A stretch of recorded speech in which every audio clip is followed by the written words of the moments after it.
குடிக்கிறதும் திருநெல்வேலி மாதிரிலாம் குடிக்க முடியாதுயா. அதுலேயும் ஒரு ஸ்டைல் வச்சுருக்கான், தனி ஸ்டைல். என்னண்ணே,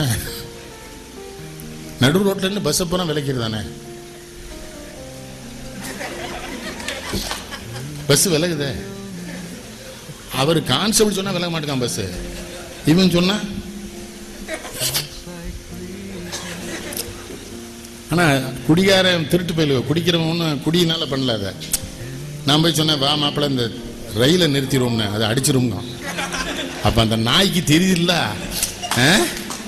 குடியில பண்ணாத ரயில் அடிக்குமா, பஸ் அடிக்காதான்.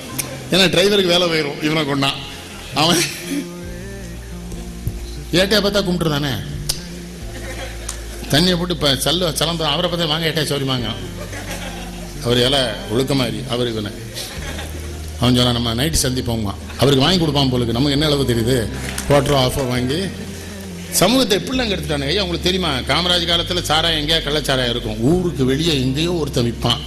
ஒரு சிகப்பு தொப்பி போலீஸை பார்த்தா ஊரே பயப்படும். இப்போ எஸ்பி தொப்பியை தட்டு தானே. அவர் சொல்றாரு மிஸ்யூஸ் பாய்ஸ், கொஞ்சம் விளையாட்டுக்கார பிள்ளைங்கிறவர். ஏயா சொன்னேன், எவனும் பெரிய வீட்டு பிள்ளையா இல்லைன்னா தொப்பி தட்ட மாட்டான், ஏழைக்கு தைரியம் வராது, பெரிய வீட்டு பையலா இருக்கான். நான் என்னத்தையும் சிக்கல் பண்ணி இருக்க வேலை இழந்துட்டு போச்சு சொல்லுறா, தொப்பியை தானவே தட்டான் உனக்கு என்னங்க எஸ்பி.